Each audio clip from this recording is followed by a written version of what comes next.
how has COVID affected the industry in terms of, for a year, they weren't making movies, or they were making movies with masks and you were in a bubble.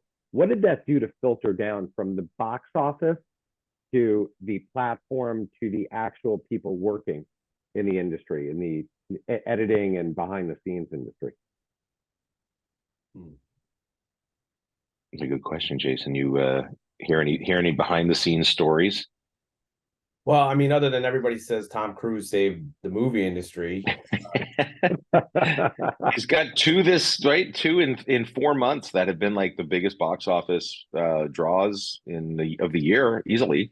He went from being super strange to crazy to suddenly saving the movie industry, all in like it's COVID over COVID. But post-production, though, I mean, Josh and I think you could speak to this too, is that I think it was trending that you could work anywhere.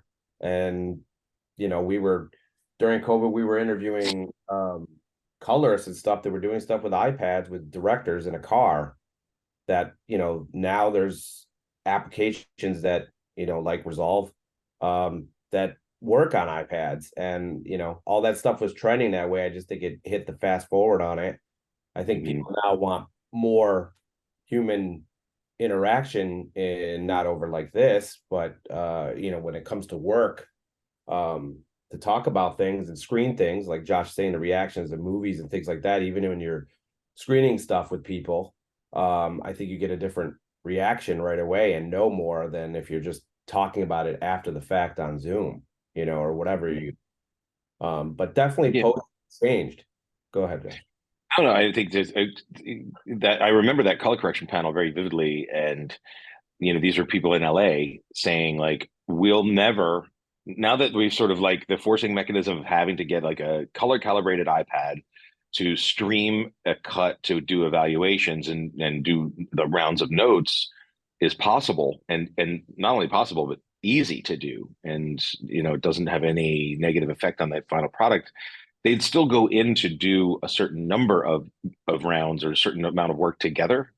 But the idea of commuting 2 hours multiple times a week to do that job, to do the review job, they said they'll never do that again. It's such a waste of time just to get to the place to do the same work when you can just have it, with zero lag streaming to an iPad that's calibrated and delivering you, very similar experience.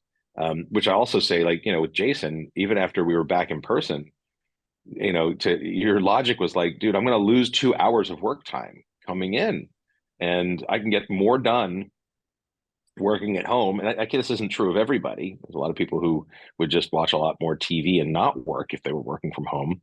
But, for people like Jason who don't know how to not work and relax, you get more done. Like, that's not having to commute, I think, was a side benefit of the pandemic, and that people could get more work done and still collaborate. But with the idea that there is still that in-person, experience, just less frequently. It's not required to happen on a day-to-day basis. It's a little bit more, of a, I don't want to call it a special thing, but it's, I think that there's something more, precious about it. And you do it for different, it's shifted the way people work.